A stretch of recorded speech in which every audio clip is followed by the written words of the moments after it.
Which vitamin is essential for maintaining healthy vision? The answer is A. Vitamin A. What is the recommended daily intake of water for adults? The answer is A. 1 to 2 liters. What nutrient is primarily stored in the liver and muscles for later use as energy? The answer is B. Carbohydrates. Which food group is the main source of carbohydrates in the diet?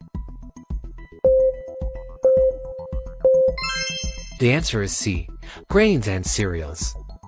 Which vitamin is essential for the absorption of iron in the body? The answer is B. Vitamin C. Which mineral is important for maintaining healthy blood pressure levels?